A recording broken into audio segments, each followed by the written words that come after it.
ठीक है, तो चलो स्टार्ट करते हैं। ठीक है, चलो लास्ट क्लास हम क्या पढ़ाए थे आपको, फ्री बॉडी डायग्राम क्या बताए थे। ठीक है, फिर आज हम लोग क्या क्या करेंगे, आज हम लोग फ्री बॉडी डायग्राम करेंगे, साथ साथ उसी में कुछ कुछ पार्ट बचा हुआ जैसे न्यूटन का सेकंड लॉ आपको नहीं बताया थे अभी तक, आज वो बताएंगे। उसके बाद आज क्या करेंगे, आज आपको फ्रेम ऑफ रेफरेंस बताएंगे। ठीक है, तो कुछ कुछ टॉपिक है, तो सब मिला के मतलब आप समझो कि सब एक दूसरे कनेक्टेड है। ठीक है, और जब सारा पढ़ लेंगे तब आपको एक कंप्लीट कॉन्सेप्ट समझ में आएगा कि हो क्या रहा है। तो सबसे पहले give a heading spring sorry tension.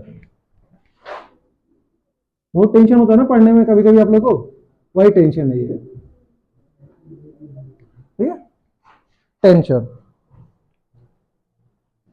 अब ये टेंशन क्या है, टेंशन वही टेंशन है जो आपको टेंशन देगा आगे चल के, अगर आप अभी ढंग से नहीं पढ़ोगे तो। समझा गया ना, तो देखो सो रही है, अरे बच्चा अभी उठी है कि, मान लो एक ब्लॉक है जिसका मास m है। ठीक है, और एक रस्सी लगा हुआ है और इसको रस्सी को कोई पकड़ के खींच रहा है, मान लो है ये आदमी जो है इसको इसको पकड़ के खींच रहा है। ठीक है, एफ फोर्स से क्या कर रहा है, इसको खींच रहा है। सिंपल थोड़ा बनाते हैं इसको। ठीक है, मान लो आप इस पे फोर्स लगा रहे हैं, यहाँ पे ये रस्सी यहाँ से ए पॉइंट से खींच रहे हैं एफ फोर्स लगा के। या फिर आप ऐसे समझ सकते हो कि मान लो एक ब्लॉक है और इस रस्सी से लटका हुआ है। ठीक है, तो रस्सी इस समय कैसा रहेगा, लूज रहेगा या टाइट रहेगा, टाइट रहेगा। समझ आ गया। अब रस्सी टेंशन किसको फोर्स बोल रहे हैं कि भाई जैसे तुमको आपको कोई खींच रहा है, ये हाथ आपका रस्सी है, आपको कोई खींच रहा है, तो हाथ को उधर तो आप लेके नहीं जा रहे। जैसे अगर ये रस्सी को ये इसका जो वेट नीचे लग रहा है, ये रस्सी को खींच रहा है नीचे, तो क्या रस्सी से नीचे ले जा रहा है, मेरी बात सुनो। तो रस्सी क्या कर रहा है, उतना ही फोर्स अपोजिट डायरेक्शन लगा रहा है, और जो फोर्स रस्सी लगा रहा है ना, वही फोर्स क्या कहलाता है, आपका टेंशन कहलाता है। मतलब रस्सी जो आप पे फोर्स, जैसे आप क्या लगा रहे हो, ये आप लगा रहे हो, आप खींच रहे हो फोर्स से, तो रस्सी इस पॉइंट पे क्या कर रहा है, अपने आप को खींच रहा टेंशन से, ये हम नहीं उधर नहीं जाएंगे, तभी ना आपका फोर्स बैलेंस होगा। ठीक है, तो रस्सी जो भी आपको फोर्स लगाता है, ठीक है, अपने आप को स्टेबल रखने के लिए, that force is called tension. एक लाइन लिखो, मैं एक काम करता हूं, मैं लिख दे रहा हूं। ठीक है, चलो तो गिव हेडिंग टेंशन, मैं एक लाइन लिख दे रहा हूं। ठीक है, टेंशन। ठीक है,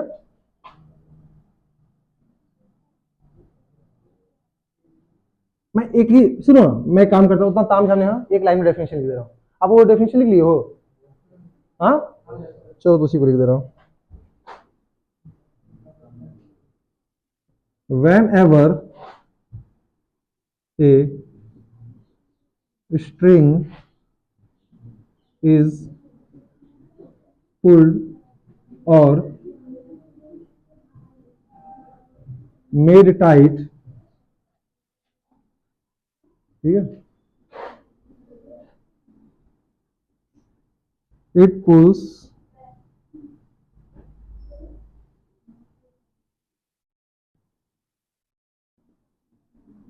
on the body with force T directed away from the body and along the string. This force is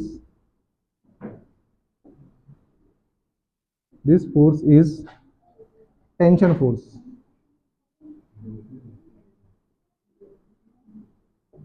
This force is tension force.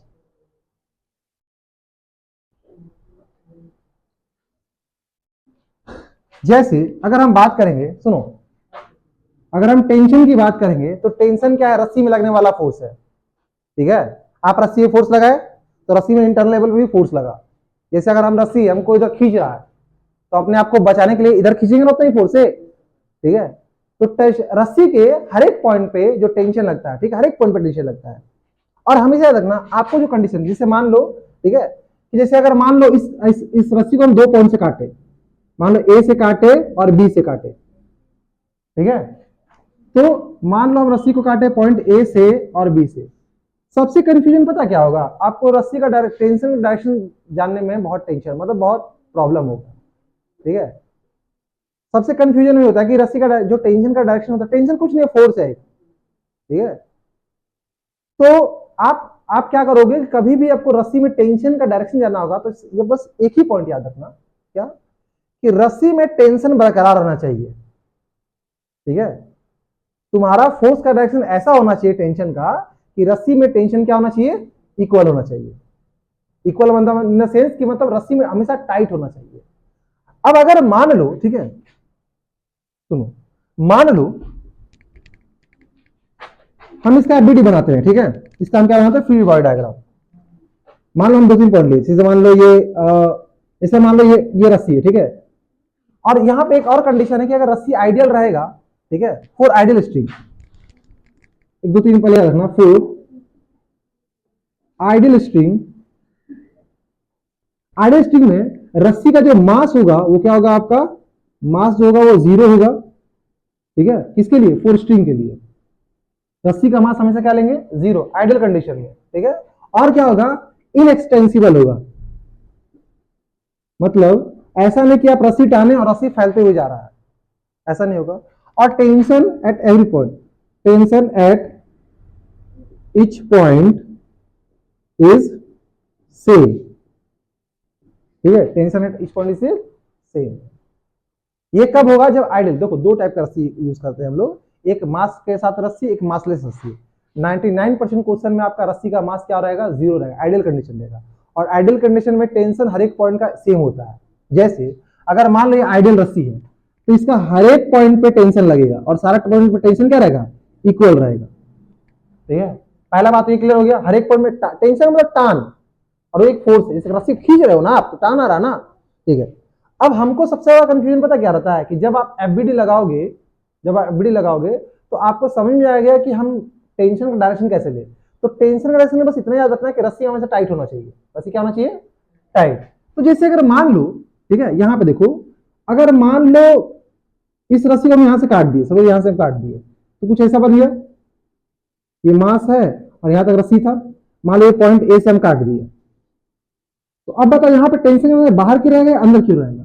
अगर मान लो टेंशन का डायरेक्शन हम ऐसे कर दिए, ऐसे टेंशन है तो रस्सी लूज नहीं हो जाएगा, तो रस्सी को टाइट क्या करना पड़ेगा, समझ में आया। जैसे मान लो इसको हम यहां से काट दिए, 2 ब्लॉक बन गया आपका, एक आपका ऐसे आ गया और एक ऐसे आ गया ना रे।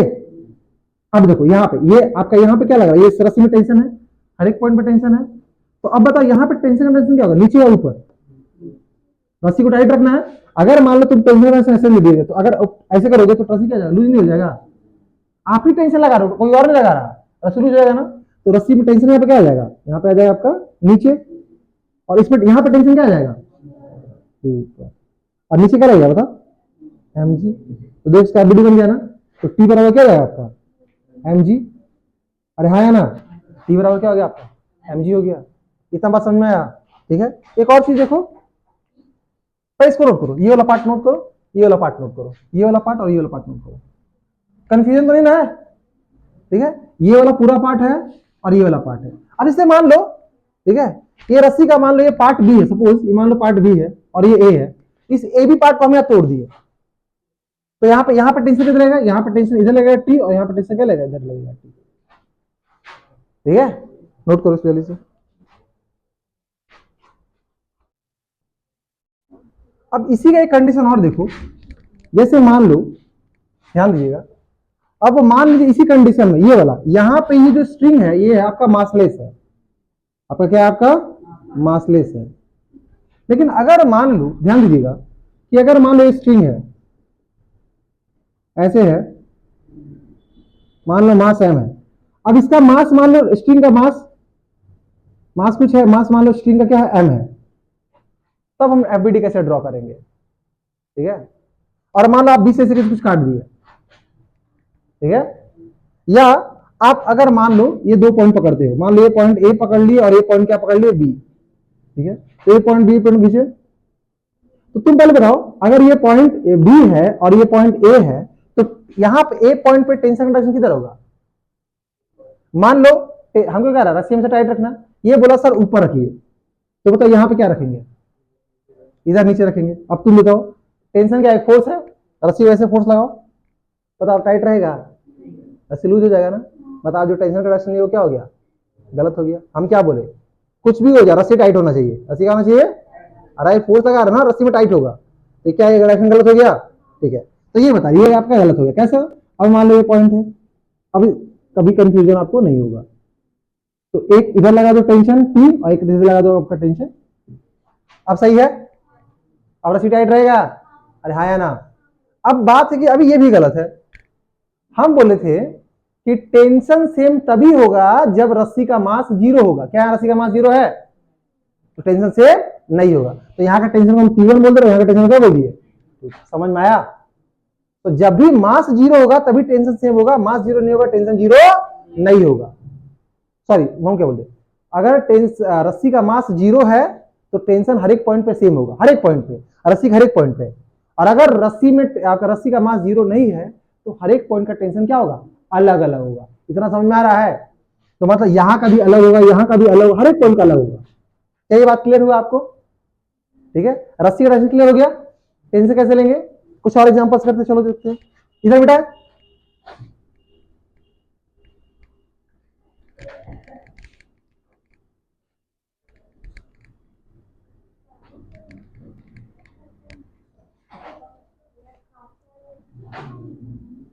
चलो, सवाल ये है, draw FBD, draw FBD of all objects, जितना ऑब्जेक्ट्स है। ठीक है, मान लो ये आपका सज्जा है, यहां से एक रस्सी है, एक मास मान लो एमओ लटका हुआ है। ठीक है, ये भी रस्सी है लेकिन इसका मास मान लो एम है, और यहां से मास कितना लटका होगा आपका M2।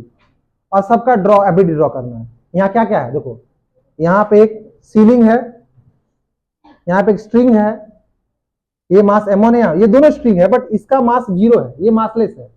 तो स्ट्रिंग मान लो ये मासलेस है, ये क्या आपका, ये आपका मासलेस है, मासलेस है। ठीक है, और इसका मास है, इसका मास मान लो M है, मास इसको रोक बोल दो, रस्सी है, ये स्ट्रिंग हो गया, दोनों तो मतलब ये क्यों हुआ? ठीक है, तो ये स्ट्रिंग का मास है और इसका मास, इसलिए इसको थोड़ा मोटा बना दिए ताकि मास दिखे, मोटा आदमी का मास रहता है।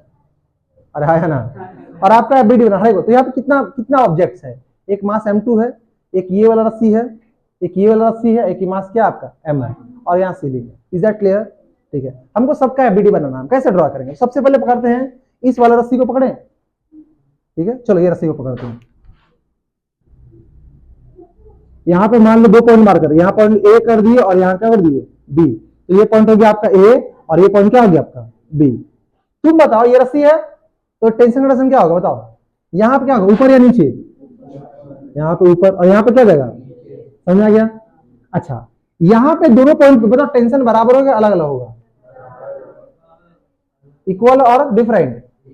क्यों इक्वल? क्योंकि मास 0 है। समझ में आया रे? तो यहाँ पे मास 0, तो यहाँ भी T और यहाँ भी, ये रस्सी काम हो गया।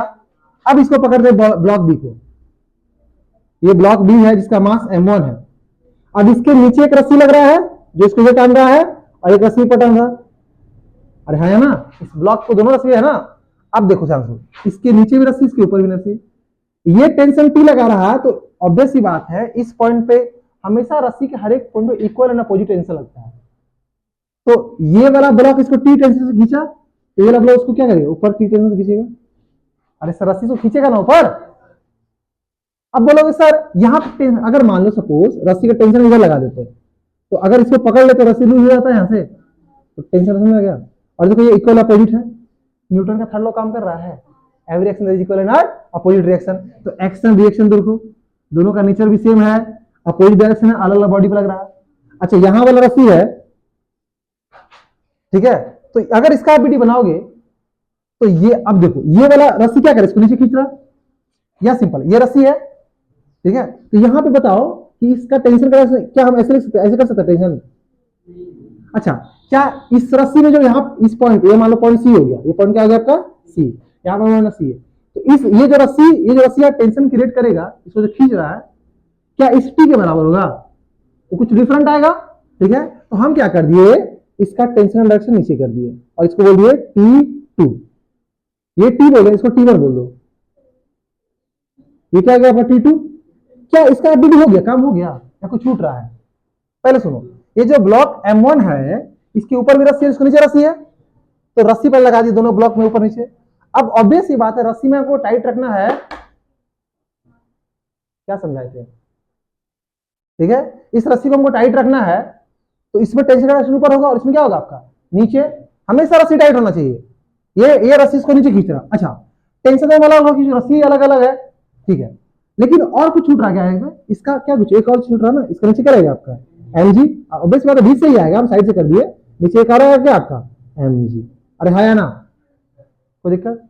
अब हम पकड़ते इस रस्सी को, ये बी सी और इसको डी बोल रहे हैं, तो यहां पे आपका आ गया आपका ये पॉइंट आपका सी और ये पॉइंट आपका क्या डी।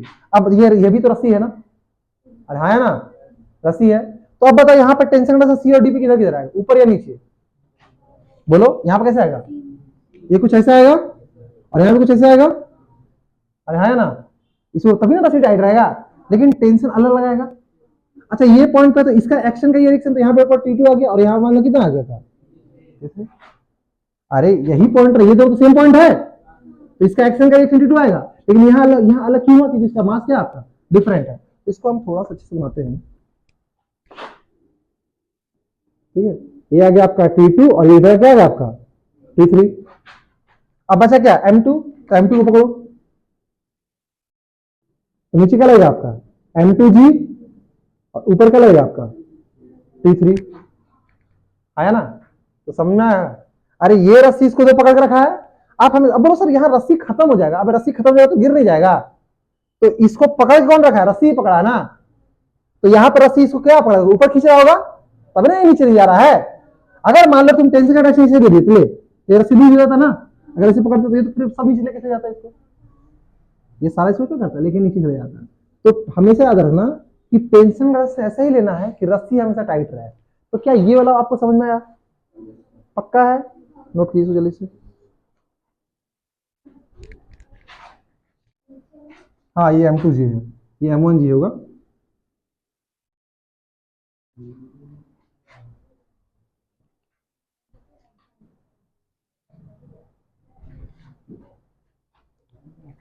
चलो मिटाते हैं, हाँ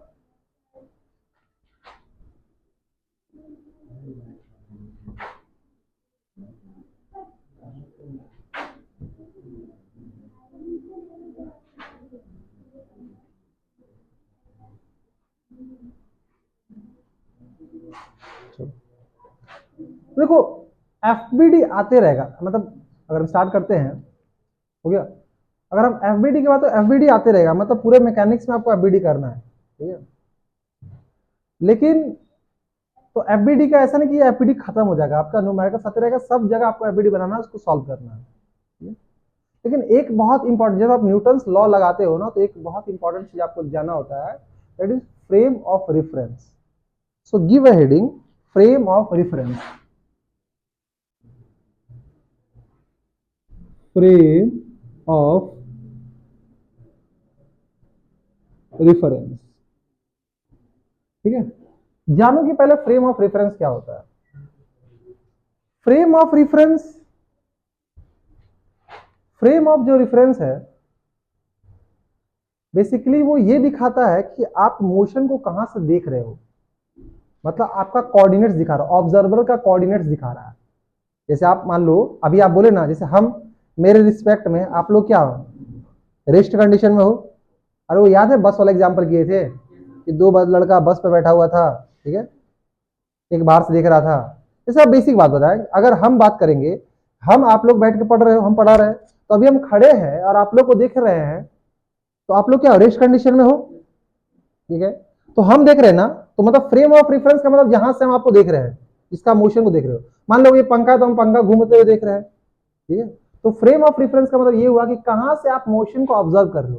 लेकिन अगर बताओ आप ही को कोई बाहर दूसरे अर्थ देखेगा, दूसरे प्लैनेट्स देखेगा, ठीक है, दूसरे प्लैनेट्स देखेगा, तो आपको क्या बोलेगा कि आप रेस्ट कंडीशन में या मोशन में हो। मोशन में है, तो उसका फ्रेम ऑफ रेफरेंस बदल गया, ठीक है। तो फ्रेम ऑफ रेफरेंस का मतलब यही होता है कि आप बॉडी को कहां से देख रहे हो, कैसे ऑब्जर्व कर रहे हो, ठीक है। और जनरली दो टाइप का फ्रेम ऑफ रेफरेंस होता है, एक होता है इनर्शियल, एक होता है आपका इनर्शियल फ्रेम, और एक होता है आपका नॉन इनर्शियल फ्रेम।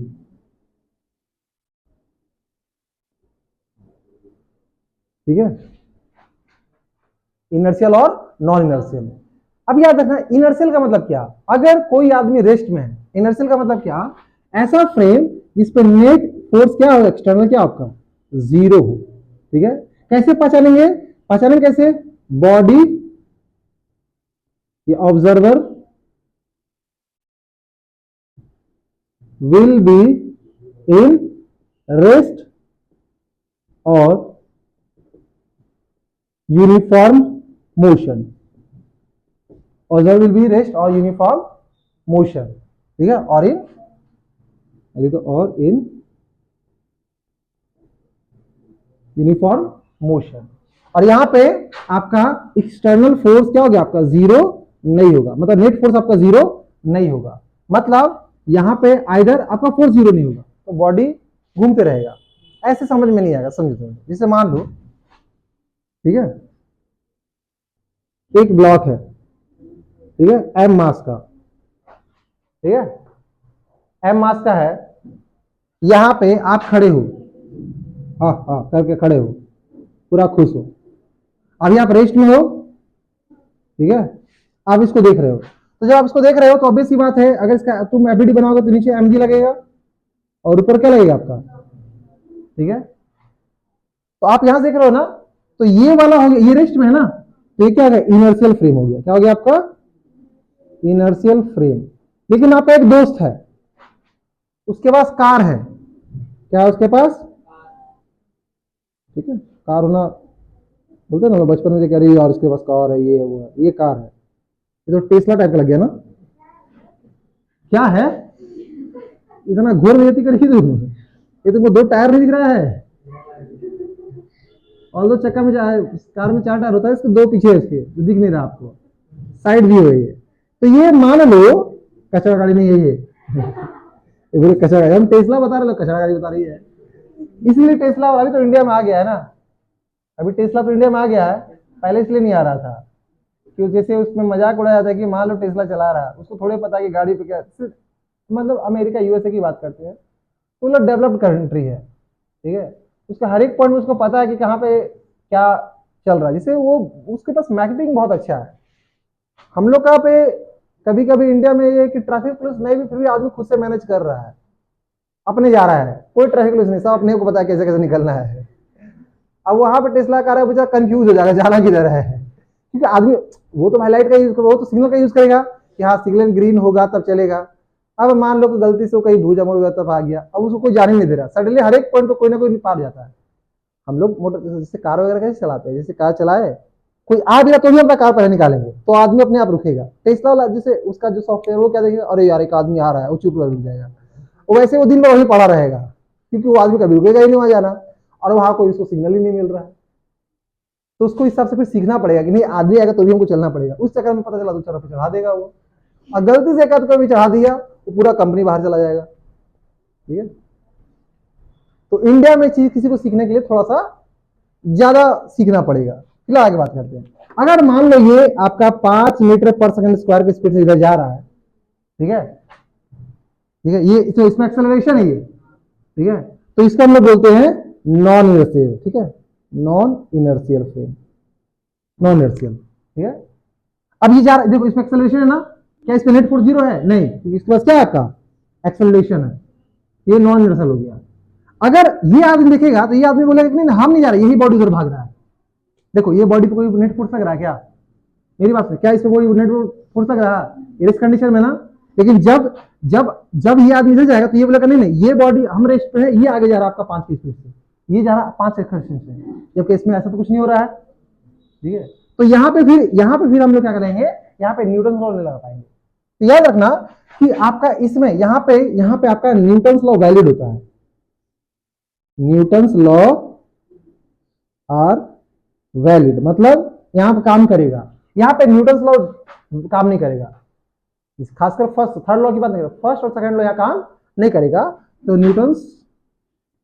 एनएलएम या Newton's law will not work, Newton's law will not work. खासकर 1 2 थर्ड की बात नहीं करें, 1 और 2।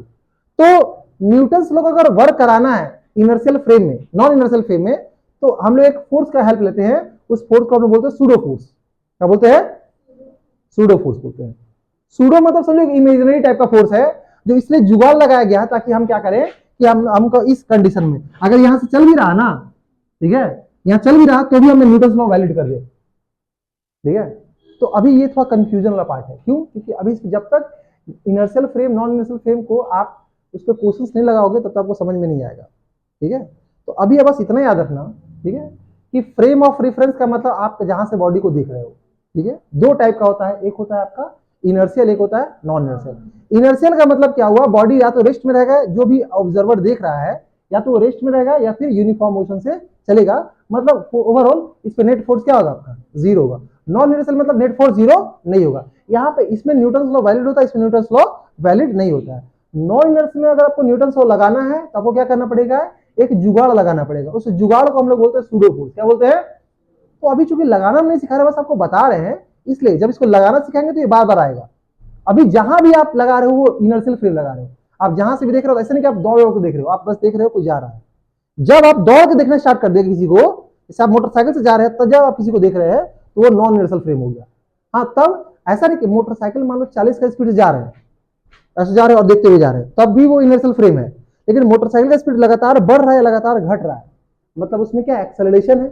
अरे वेलोसिटी चेंज करेगा, इसका मतलब क्या है? आपका एक्सेलरेशन है, ठीक है। और एक्सेलरेशन में मतलब बॉडी पर नेट फोर्स है, ठीक है। तो एक्सेलरेशन, तो जब भी उस पर नेट फोर्स जीरो नहीं रहेगा तो मतलब नॉन इनर्शियल हो गया, ठीक है। अभी नोटिस जल्दी से ये और ये, हाँ ड्राइंग भी। ड्राइंग में देखो, ये आदमी जो खुश है ये इनर्शियल फ्रेम है, और ये जो गाड़ी वाला आदमी है, यहाँ पे एक आदमी होगा अंदर में, ये नॉन इनर्शियल फ्रेम है, ठीक है। हाँ बोलो, क्या लगेगा? ओ सॉरी, अरे यहाँ पे गलती हो गया, ये net force is not equal to not zero, ठीक है।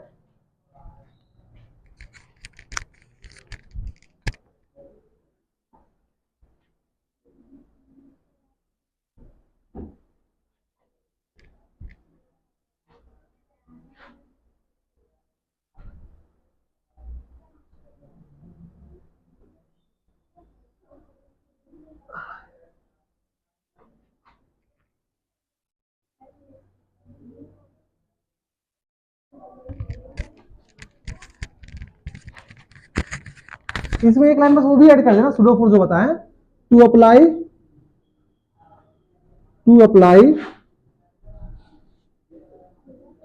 न्यूटन्स लॉ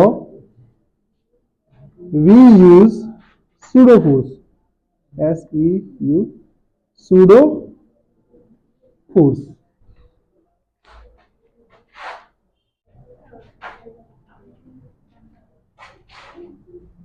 अब हम बात करते हैं न्यूटन का सेकेंड लॉ, ठीक है।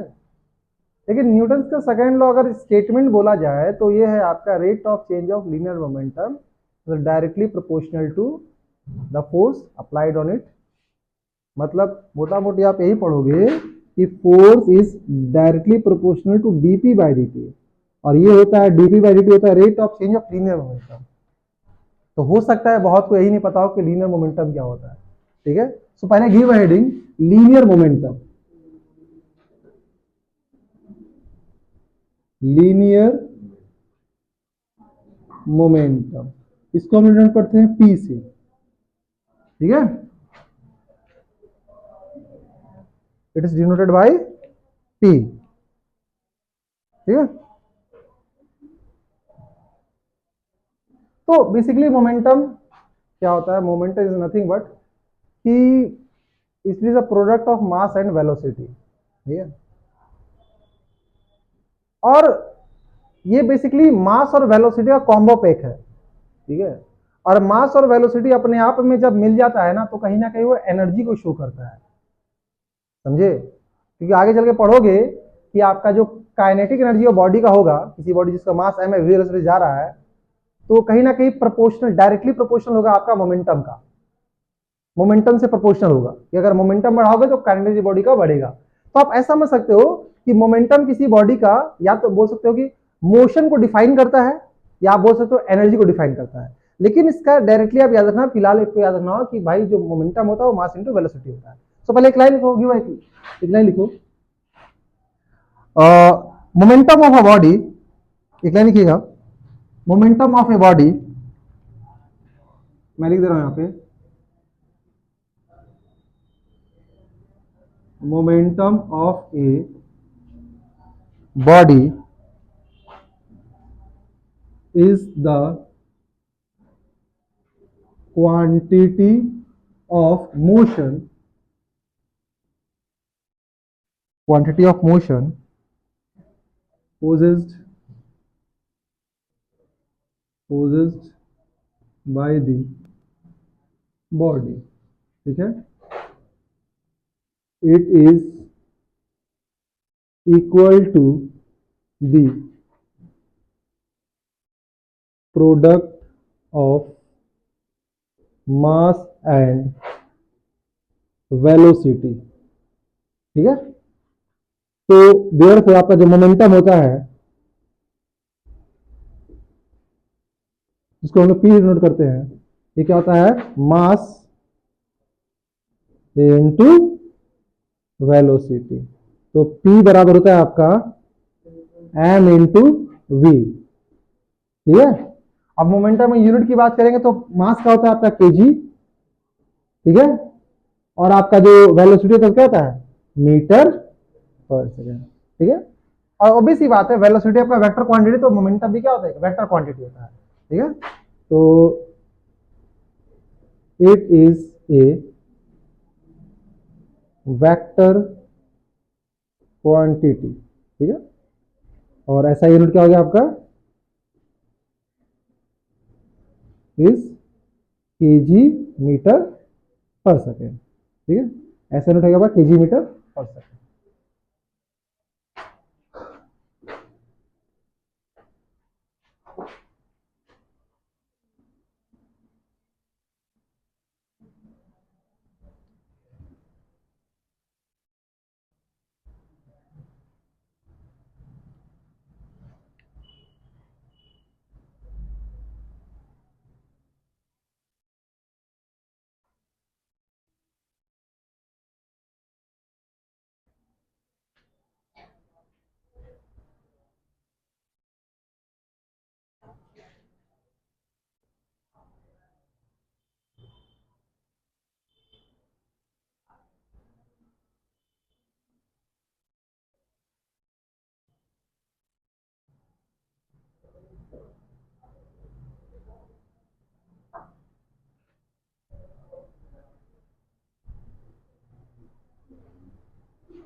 अब इसमें देखो, तुम कभी भी पढ़ोगे ना तो एक टर्म आएगा चेंज इन मोमेंटम। क्या आएगा आपका? चेंज इन मोमेंटम, ये बार बार आएगा। तो चेंज इन मोमेंटम क्या होता है?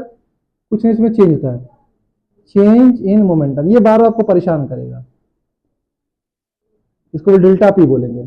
तो चेंज इन मोमेंटम का मतलब क्या हो गया? Final momentum minus initial momentum, ठीक है? और मोमेंटम का फॉर्मूला क्या होता है? Mass into velocity.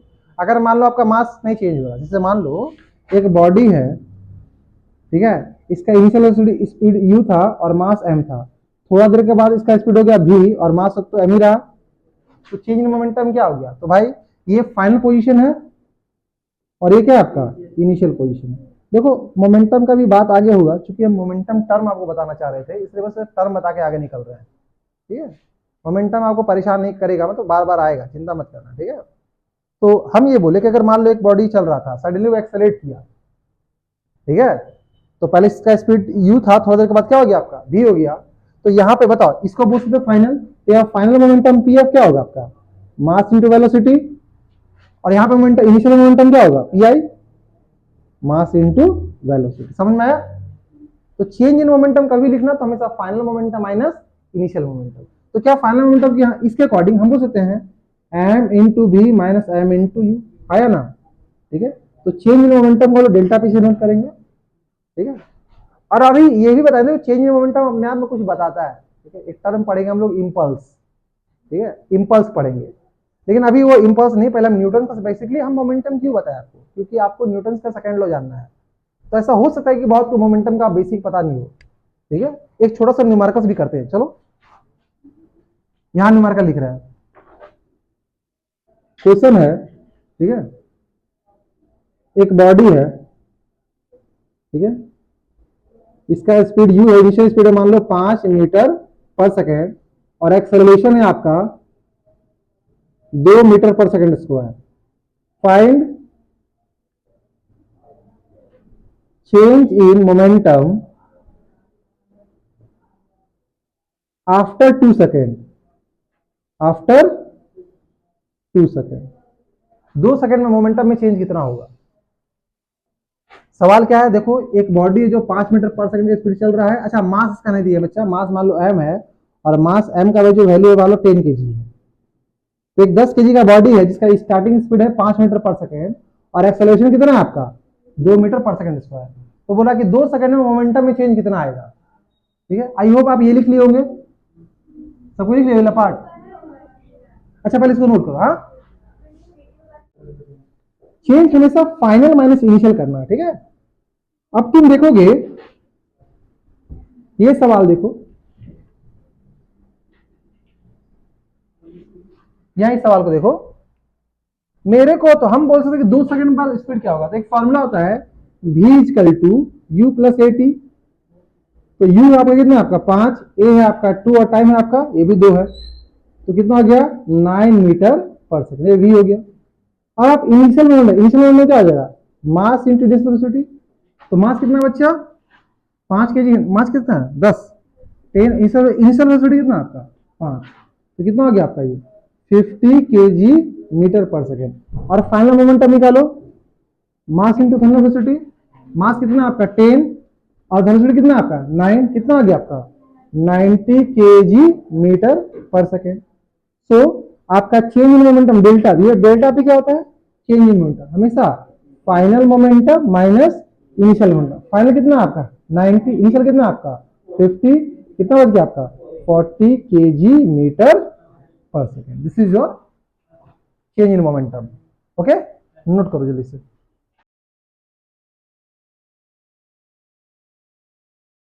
तो give adding Newton second law,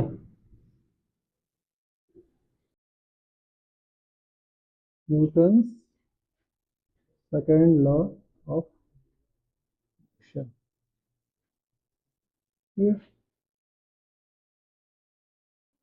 एक लाइन के फटाफट, ठीक है।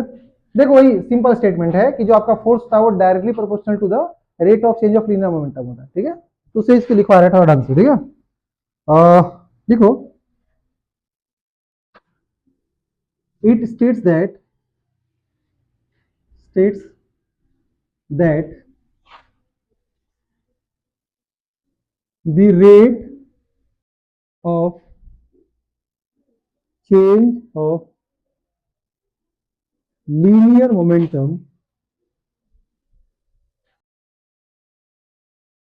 is directly proportional to the applied force, ठीक है।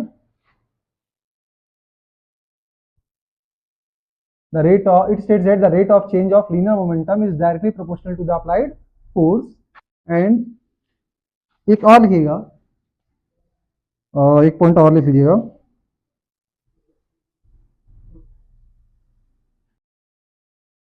इसीलिए एंड द चेंजेस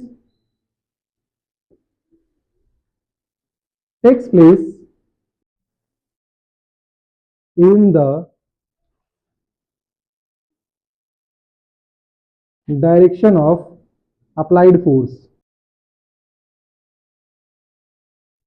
जो चेंजेस होगा वो कौन सा डायरेक्शन होगा जिधर आप फोर्स अप्लाई कर रहे हो, इसका मतलब क्या, जैसे मान लो, ठीक है, ये क्या होगा, दैट इज जो एफ होता है वो directly proportional DP by d T, ठीक है, डीपी बाई डी टी।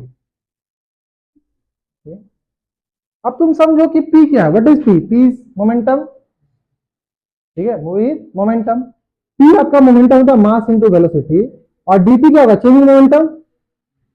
तो मान लो एक बॉडी है, मैं थोड़ा समझा दे रहा हूं, इसका मिसल यू है, थोड़ा देर के बाद स्पीड भी हो गया, ठीक है, तो उसका चेंज मोमेंटम, अच्छा डीपी पे लिखते हैं एम इंटू, सुनो, m into v minus u. अरे भाई यहाँ पे इनिशियल मोमेंटम क्या है, एम इंटू यू, क्या एम इंटू वी, तो चेंज क्या होगा, m v minus m u, है ना, m v minus m u. ये बात समझ आ रहा है, तो डीपी चेंज हो गया, अच्छा, और अपन डी टी, तुम देखो change in velocity by time क्या होता है, एक्सेलरेशन होता है ना, एक्सेलरेशन होगा, नहीं क्लियर हुआ, मैं फिर से बता रहा हूँ, ठीक है, देखो मैं इसको पहले समझ जाऊंगा, क्लियर हो जाएगा आपका, देखो ध्यान से, मान लो एक बॉडी है, इसका मास एम है, इसका इनिशियल स्पीड यू था, और थोड़ी देर के बाद क्या हो गया, इसका स्पीड वी हो गया, तो ऑब्वियस बात एक्सेलरेशन हुआ है। मान लो यहां से आने में इसको समय लगा टी, तो मेरे पास फॉर्मूला है v equal to u plus a t, और यहां से देखो v माइनस यू बराबर क्या होगा, ए टी, और टी बराबर क्या होगा, v माइनस यू बाय ए। क्या यहाँ की क्लियर हुआ, सॉरी हमको एक निकालना था, ए बराबर क्या होगा, v minus u upon T, ठीक है। अब एक काम करो कि हम क्या कर रहे हैं, एम इंटू ए निकाल रहे हैं, एम इंटू ए निकाल रहे हैं ना, तो एम इंटू ए, तो एम और ए का वैल्यू कितना है आपका, v minus u upon t, तो m into v, m v minus m u upon t. M भी क्या है, इसके लिए फाइनल मोमेंटम है, तो फाइनल मोमेंटम, एम भी क्या है, इनिशियल मोमेंटम, और बाई टाइम, तो क्या होगा, देखो तो change in the momentum by time, इसी को तो बोल रहे हैं rate of change of linear momentum, कि टी टाइम में जितना मोमेंटम चेंज हुआ वो क्या है, आपका फोर्स के बराबर है।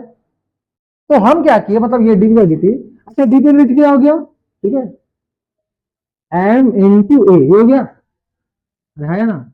आप समझो ना, मोमेंटम क्या होता है, सुनो, मोमेंटम क्या होता है, आप सुनो, मोमेंटम क्या था, मास इंटू वेलोसिटी, मोमेंटम क्या था, मास इंटू, आप या तो ऐसा समझो या समझो, मोमेंटम क्या था, मास इंटू वेलोसिटी, भी कोई भी रैंडम वेलोसिटी है, ठीक है। अब मास बाहर आ जाएगा, ध्यान दीजिएगा, क्योंकि ये डिफरेंशिएशन का टर्म है, तो मास बाहर आ गया, और क्या आ गया आपका, डीवी बाई डी टी।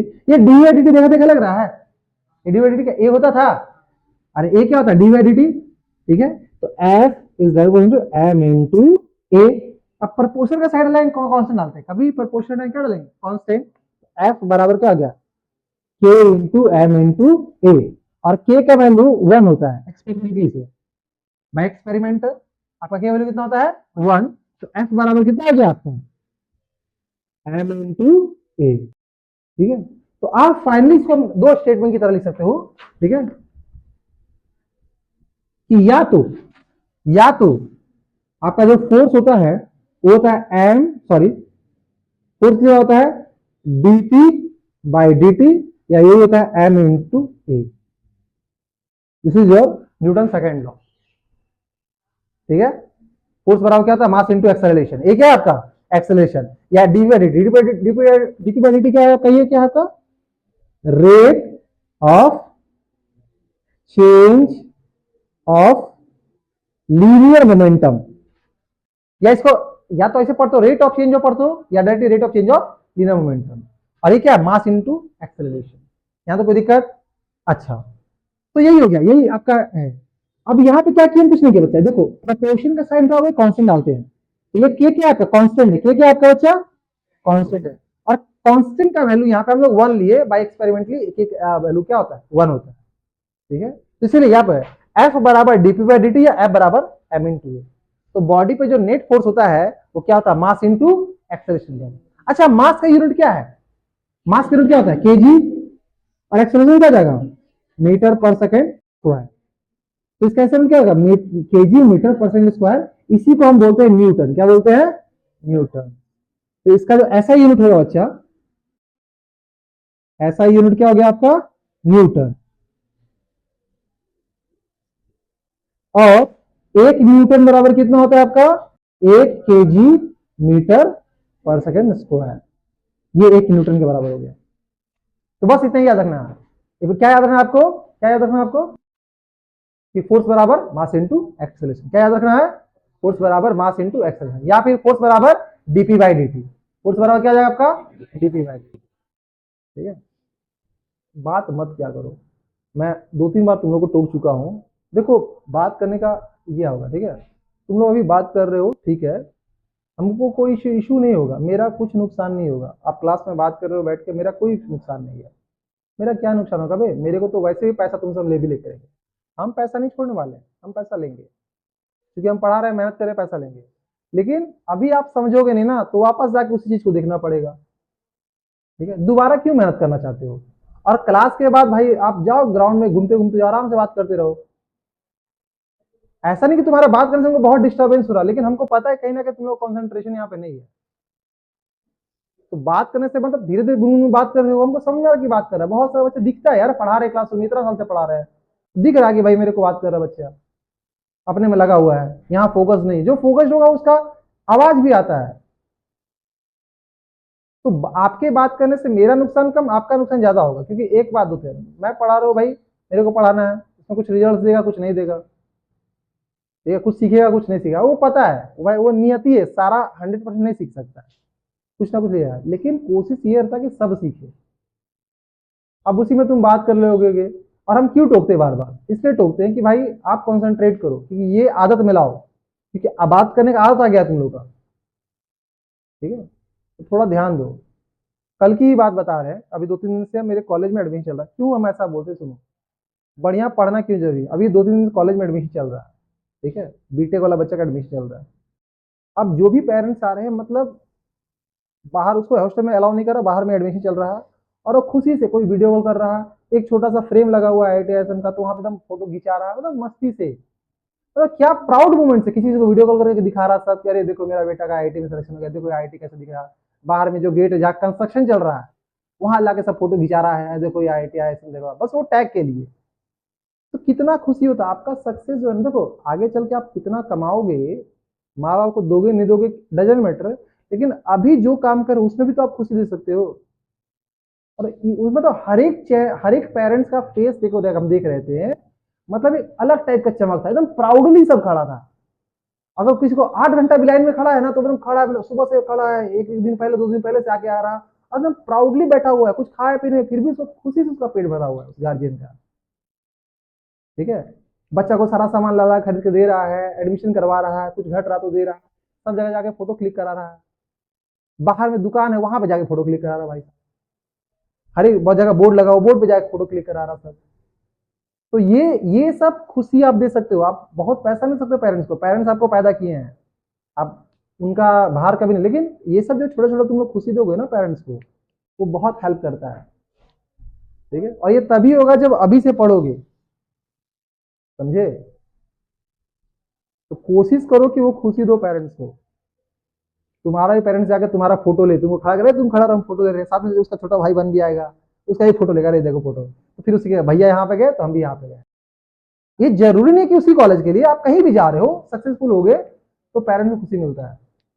ठीक है, तो इसीलिए बोला था कि अभी जो समय मिल रहा ये काम कर लो, फिर बाद का कौन देखा है, बाद में आप मदद करोगे नहीं करोगे क्या होगा, लेकिन अभी जितना है आपका रिजल्ट आपके पेरेंट्स को, आप अगर मान लो अभी 10,000 रुपए दे दिए, 20,000 रुपए दे दिए, लेकिन आप रिजल्ट दे दिए ना उससे ज्यादा, क्योंकि 20,000 रुपए आपके पेरेंट्स ने किसी को बोलेंगे अरे मेरा बेटा को 20,000 रुपया दिया, लेकिन ये जरूर बोलेंगे, स्टेटस जरूर लगाएंगे, मेरा बेटा सेलेक्टेड इन IIT, ठीक है, और सेलेक्टेड इन एम्स और वट एवर किसी कॉलेज में, या सेलेक्टेड इन दिस जॉब।